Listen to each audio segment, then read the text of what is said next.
₹500 ની લાંચને ખોટી ગણાવનાર આઈપીએસ પર ₹1 કરોડની લાંચનો આરોપ કેમ? મોક ઇન્ટરવ્યુમાં ભ્રષ્ટાચાર પર જ્ઞાન આપનાર અધિકારી હવે આરોપોમાં કેમ ઘેરાયા? ચાલો જાણીએ, એક મોક ઇન્ટરવ્યુમાં ભ્રષ્ટાચાર સામે જ્ઞાન આપનાર આઈપીએસ પર લાંચનો આરોપ કેમ? નમસ્કાર, ધ લોકસત્તા શોમાં આપનું સ્વાગત છે. હું છું આપની સાથે શ્વેતા. એક સમય હતો જ્યારે એક યુવાને મોક ઇન્ટરવ્યુમાં કહ્યું હતું કે ₹500 ની લાંચ માંગવામાં આવે તો પણ તે વાત તેને ખૂબ ખરાબ લાગે છે. પરંતુ આજે એ જ યુવાન, જે હવે આઈપીએસ અધિકારી બની ચૂક્યો છે, તેના પર ₹1 કરોડની કથિત લાંચ લેવાનો આરોપ લાગ્યો છે. સવાલ એ છે કે ₹500 ની લાંચથી શરૂ થયેલી આ કહાની સીધી ₹1 કરોડ સુધી કેવી રીતે પહોંચી? આરોપોમાં કેટલું સત્ય છે અને આ આખા કેસમાં એવું શું છે કે તેનો વર્ષો જૂનો એક મોક ઇન્ટરવ્યુ ફરી વાયરલ થઈ ગયો? ચાલો શરૂઆતથી આખી કહાની સમજીએ. આ કહાની શરૂ થાય છે એક જૂના મોક ઇન્ટરવ્યુથી. આઈપીએસ બનતા પહેલા રાહુલ બંસલ સિવિલ સર્વિસીસની તૈયારી કરી રહ્યા હતા. એક કોચિંગ સંસ્થાના મોક ઇન્ટરવ્યુમાં તેમને ભ્રષ્ટાચાર અંગે સવાલ કરવામાં આવ્યો હતો. જવાબમાં તેમણે પોતાના પરિવાર સાથે બનેલી એક ઘટના જણાવી હતી. તેમના ભાઈ આઈઆઈટી કાનપુરમાં અભ્યાસ કરતા હતા અને એક પેપર પ્રેઝન્ટેશન માટે અમેરિકા જવાનું હતું. વિઝા માટે ઝડપથી બર્થ સર્ટિફિકેટની જરૂર હતી. ત્યારે એક પંચાયત અધિકારીએ કથિત રીતે સર્ટિફિકેટ ઝડપથી આપવા માટે ₹500 ની લાંચ માંગી હતી. બંસલે કહ્યું હતું કે આ ઘટના તેમને ખૂબ જ ખરાબ લાગી હતી.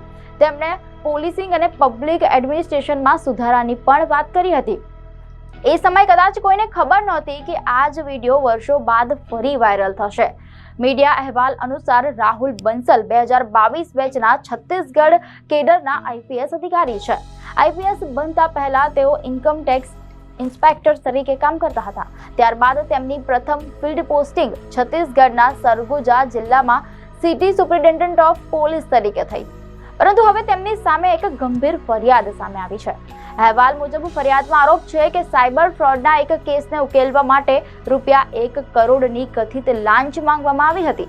આ ફરિયાદમાં બંસલ ઉપરાંત 2 પોલીસ કર્મીઓના નામ પણ છે, એએસઆઈ પ્રવીણકુમાર રાઠોડ અને કોન્સ્ટેબલ અંશુલ શર્મા. હવે સવાલ એ થાય છે કે આ ₹1 કરોડની કથિત ડીલ કેવી રીતે થઈ? અહેવાલ અનુસાર ફરિયાદમાં કરવામાં આવેલા દાવા મુજબ ₹1 કરોડની કથિત રકમ એક સાથે આપવામાં આવી ન હતી. તેને 2 હપ્તામાં ચૂકવવામાં આવી હોવાનો આરોપ છે. દાવો કરવામાં આવ્યો છે કે મે 2026માં ₹50 લાખના 2 પેમેન્ટ કરવામાં આવ્યા હતા અને આ ચૂકવણી હવાલા મારફતે થઈ હતી. પરંતુ અહીં એક મહત્વનો મુદ્દો છે. આ તમામ બાબતો હાલમાં ફરિયાદમાં કરવામાં આવેલા આરોપો અને દાવાઓ છે. તે સાચા છે કે નહીં તેની તપાસ થવાની બાકી છે.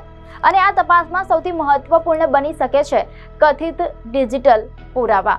ફરિયાદી દ્વારા કથિત લેવડ દેવડ સાથે જોડાયેલા ડિજિટલ પુરાવા રજૂ કરવામાં આવ્યા હોવાનો દાવો કરવામાં આવ્યો છે. આમાં વોટ્સએપ ચેટ અને કોલ રેકોર્ડિંગ્સ સામેલ હોવાની વાત સામે આવી છે. જો તપાસમાં પુરાવા સાચા સાબિત થાય અને તેમની કાનૂની રીતે પુષ્ટિ થાય તો કેસમાં મોટો વળાંક આવી શકે છે. આ જ કારણે હવે સવાલ માત્ર ₹1 કરોડની કથિત લાંચનો નથી. સવાલ એ છે કે આ પૈસા કોના માટે હતા, કોણે માંગ્યા હતા અને કથિત લેવડ દેવડ પાછળ ખરેખર શું થયું હતું? આ સવાલોના જવાબ તો તપાસ બાદ જ મળી શકશે. આ ફરિયાદ દિલ્હીની એક સ્પેશિયલ સીબીઆઈ કોર્ટ સુધી પહોંચી છે. પરંતુ આ કેસમાં હજુ ઘણા સવાલોના જવાબ મળવાના બાકી છે. ₹1 કરોડની કથિત લાંચની માંગણી ખરેખર કેવી રીતે થઈ? ₹50 લાખના 2 પેમેન્ટોની કડી ક્યાં સુધી જાય છે? અને ફરિયાદી દ્વારા રજૂ કરાયેલી વોટ્સએપ ચેટ તથા કોલ રેકોર્ડિંગમાં ખરેખર શું છે? હવાલા મારફતે થયેલી કથિત ચૂકવણીનો દાવો પણ તપાસનો મહત્વનો ભાગ બની શકે છે. હવે આ તમામ સવાલોના જવાબ તપાસ બાદ જ સ્પષ્ટ થશે. કોર્ટે છત્તીસગઢના ડિરેક્ટર જનરલ ઓફ પોલીસ અને સીબીઆઈ ડિરેક્ટર પાસેથી એક્શન ટેકન રિપોર્ટ માંગ્યો છે. એટલે કે હવે સંબંધિત એજન્સીઓએ જણાવવાનું રહેશે કે ફરિયાદ મળ્યા બાદ અત્યાર સુધી શું કાર્યવાહી કરવામાં આવી છે અને અહીંથી આખા કેસની દિશા નક્કી થઈ શકે છે. જો તપાસમાં કથિત ડિજિટલ પુરાવા અને પૈસાની લેવડ દેવડ વચ્ચે કડી સાબિત થાય છે તો મામલો વધુ ગંભીર બની શકે છે. પરંતુ જો આરોપો સાબિત ન થાય તો સમગ્ર મામલાની તસવીર અલગ પણ હોઈ શકે છે. હવે પાછા આવીએ એ જૂના મોક ઇન્ટરવ્યુ પર. એક તરફ રાહુલ બંસલનો એ વિડીયો છે જેમાં તેઓ ₹500 ની કથિત લાંચથી નારાજગી વ્યક્ત કરી રહ્યા છે, તો બીજી તરફ આજે તેમના પર ₹1 કરોડની કથિત લાંચ લેવાનો આરોપ છે. આ જ વિરોધાભાસના કારણે તેમનો જૂનો વિડીયો ફરી સોશિયલ મીડિયા પર વાયરલ થયો છે. લોકો સવાલ કરી રહ્યા છે કે જે વ્યક્તિ ભ્રષ્ટાચાર સામે સુધારાની વાત કરતો હતો તેનું નામ આજે ભ્રષ્ટાચારના ગંભીર આરોપોમાં કેમ સામે આવ્યું? પરંતુ અહીં એક વાત ભૂલવી ન જોઈએ. આરોપ લાગવો અને આરોપ સાબિત થવો બંને અલગ બાબતો છે. તો આખી કહાનીમાં હાલમાં 3 બાબતો એ સૌથી મહત્વની છે. પહેલી, રાહુલ બંસલનો જૂનો મોક ઇન્ટરવ્યૂ, જેમાં તેઓ ₹500ની કથિત લાંચની વાત કરતા જોવા મળે છે. બીજી, સાયબર ફ્રોડ કેસમાં તેમના પર ₹1 કરોડની કથિત લાંચનો આરોપ. અને ત્રીજી, વોટ્સએપ ચેટ, કોલ રેકોર્ડિંગ અને કથિત હવાલા પેમેન્ટ જેવા પુરાવાઓની તપાસ. હાલમાં આ સમગ્ર મામલો તપાસના તબક્કે છે. તેથી અંતિમ સત્ય શું છે તે તપાસ અને કાનૂની પ્રક્રિયા બાદ જ સ્પષ્ટ થશે. એક જૂનો વિડીયો કદાચ સવાલ ઊભો કરી શકે છે, પરંતુ આ કેસનું સાચું સત્ય તપાસ બાદ જ બહાર આવશે.